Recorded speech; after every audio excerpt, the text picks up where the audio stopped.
पश्चिम बंगाल से बड़ी खबर आ रही है, जहां पर पहली कैबिनेट मीटिंग में ही बड़ा फैसला लिया गया है।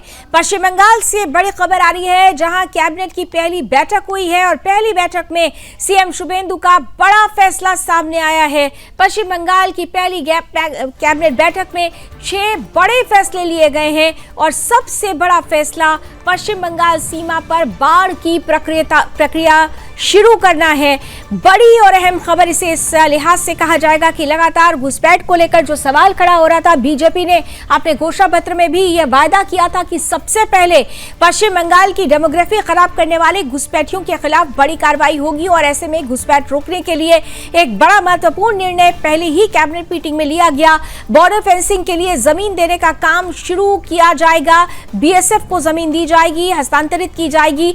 45 दिन में पूरा काम करना होगा। इसके लिए समय 45 दिन निर्धारित कर दिया गया है। इसके साथ ही साथ केंद्रीय योजनाओं का जो लाभ पश्चिम बंगाल को नहीं मिलता था, अब केंद्रीय योजनाओं का लाभ भी मिलेगा। इसके तहत आयुष्मान योजना को लागू करने का भी बड़ा और अहम फैसला इस कैबिनेट मीटिंग में लिया गया है। पश्चिम बंगाल सभी केंद्रीय योजनाएं लागू करेगी। विश्वकर्मा उज्ज्वला योजना लागू की जाएगी। भर्ती प्रक्रिया भी फिर से बहाल होगी। पश्चिम बंगाल में तत्काल प्रभाव से बीएनएस भी लागू होगा।